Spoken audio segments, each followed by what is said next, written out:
বসবাস কৰা খিলঞ্জীয়া নাথযোগীসকলক পূৰ্ণাংগ সংৰক্ষিত শ্ৰেণীৰ মৰ্যাদা প্ৰদান, নাথযোগী উপগ্ৰহীয় স্বায়ত্তশাসিত পৰিষদ গঠনৰ দাবীত তিনিচুকীয়াৰ ঢলা নগৰৰ লগতে মৰিগাঁও আৰু নগাঁও জিলাত জোৰ সমদল।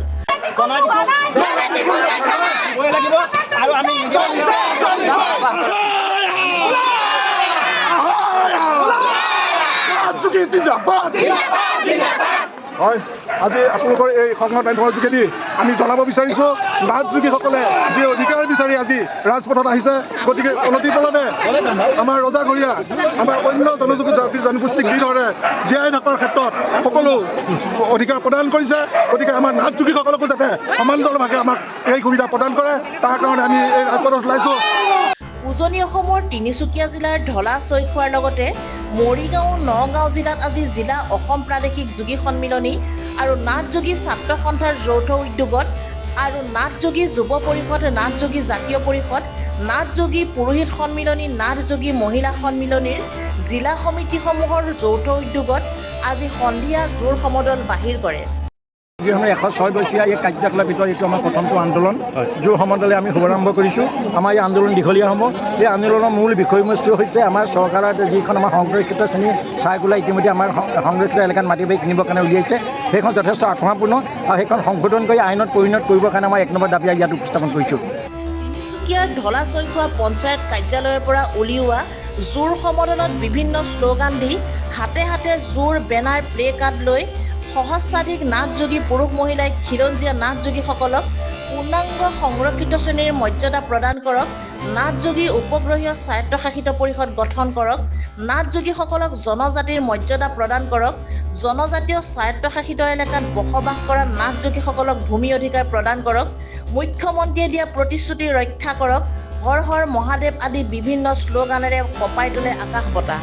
আজি সদৌ যোগী সন্মিলনী আৰু সদৌ উদ্যোগত সমগ্ৰ যদি চৰকাৰে আমাৰ দাবী নলয়, অনাগত দিনত আমি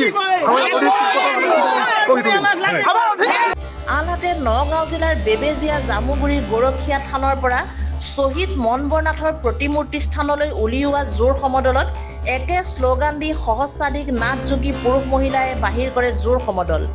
একে সময়তে মৰিগাঁও জিলাত জিলা নাথযোগী সন্মিলনী, নাথযোগী ছাত্ৰ সন্থা, যুৱ পৰিষদো মহিলা সন্মিলনীৰ যৌথ উদ্যোগত গান্ধী মৈদানৰ পৰা নগৰৰ মাজেৰে 5 কিলোমিটাৰ দীঘল এক বিশাল জোৰ সমদল বাহিৰ কৰা হয়। অসমৰ মুখ্যমন্ত্ৰীয়ে জনগোষ্ঠীটোক দিয়া প্ৰতিশ্ৰুতি 2026 চনৰ বিধানসভা নিৰ্বাচনৰ পূৰ্বে পালন কৰিবলৈ আহ্বান জনায়। অন্যথা অসমত বসবাস কৰা 40 লক্ষাধিক শান্তিপ্ৰিয় নাথযোগী লোকসকলে নিজৰ সাংবিধানিক অধিকাৰৰ বাবে সমগ্ৰ অসমতে আৰু অধিক তীব্ৰ গণতান্ত্ৰিক আন্দোলন গঢ়ি তুলিব বুলি সকীয়াই দিয়াৰ লগতে জিলা সমিতিসমূহে জিলা প্ৰশাসনৰ যোগেদি অসমৰ মুখ্যমন্ত্ৰীলৈ এখন 21 দফীয়া দাবী সম্বলিত স্মাৰক পত্ৰ প্ৰেৰণ কৰে। News desk report, E24 live breaking. আৰু দ্বিতীয়তে হৈছে আমাৰ নাথ জনগোষ্ঠীসকলক কৃষ্টি সংস্কৃতি আৰু অৰ্থনৈতিক বিকাশৰ কাৰণে অন্যান্য বিলাকক দিয়া ধৰণে জাতীয় জনগোষ্ঠীক দিয়া ধৰণে আমাকো এটা স্বায়ত্তশাসিত পৰিষদ দিব লাগে। আৰু এই স্বায়ত্তশাসিত পৰিষদ পাবৰ কাৰণে আজি আৰম্ভ কৰা আমাৰ আন্দোলন নহয়, সুদীৰ্ঘ আমি 15 বছৰ ধৰি আন্দোলন অব্যাহত ৰাখিছোঁ। আমাৰ দিল্লী ডিষ্ট্ৰিক্টত আমি আন্দোলনৰ যোগেদি আমি কঁপাই তুলিছোঁ। আমাৰ দিল্লী যন্ত্ৰ মন্ত্ৰত আমি তাত ধৰ্ণা কাৰ্যসূচী গ্ৰহণ কৰি আমাৰ প্ৰমুখ্যে কেন্দ্ৰীয় চৰকাৰৰ প্ৰধানমন্ত্ৰী, হোম মিনিষ্টাৰ, জনজাতি পৰিক্ৰমা মন্ত্ৰী, ইভেন মহামহিম ৰাজ্যপালৰ ওচৰতো আমি স্মাৰক পত্ৰ প্ৰদান কৰিছোঁ। তৎসত্বেও চৰকাৰে আমাৰ কোনো ধৰণৰ ব্যৱস্থা আমাৰ ওপৰত চলোৱা নাই। আমি অত্যন্ত ক্ষোভিত আৰু দুখিত এইকাৰণে যে আমাতকৈ বহুত কম দিনত অসমলৈ অহা সৰু সৰু কিছুমান ক্ষুদ্ৰ জনগোষ্ঠীক যেনে মহান মটক স্বায়ত্তশাসিত পৰিষদ দিছে, কিন্তু আমাৰ এই পুৰণা যিটো জনগোষ্ঠী নাথ জনগোষ্ঠী আজিলৈকে স্বায়ত্তশাসিত পৰিষদ দিব নোৱাৰাৰ কাৰণ কি? যদি তেওঁলোকক যদি এখন কেবিনেট ডিচিশ্যন লৈ যদি চৰকাৰে তেওঁলোকক স্বায়ত্তশাসিত দিব পাৰে, তেতিয়াহ'লে নাথ জনগোষ্ঠীৰ কাৰণে আজি বা কালিৰ ভিতৰতে কিয় দিব নোৱাৰে? এইটো এটা আমাৰ ডাঙৰ প্ৰশ্ন। হাজাৰ বছৰ পুৰণি আমাৰ নাথযোগী জনগোষ্ঠীটো অসম চৰকাৰৰ দ্বাৰা বহু বছৰৰ পৰাই লাঞ্ছিত, বঞ্চিত আৰু উপেক্ষিত হৈ আহিছোঁ। আমাৰ অসমৰ নাথযোগী ভাৰত স্বাধীন আগৰ পৰাই ভাৰতৰ স্বাধীনতা আন্দোলনত লাগি আছিল। আমাৰ ভাৰত স্বাধীনতা আন্দোলনতো আমাৰ 5জন শ্বহীদ হৈছিল আৰু আমাৰ অসম আন্দোলনত 855 গৰাকী শ্বহীদৰ ভিতৰত আমাৰ নাথযোগী সম্প্ৰদায়ৰ পৰা 140 গৰাকী শ্বহীদ আছিল।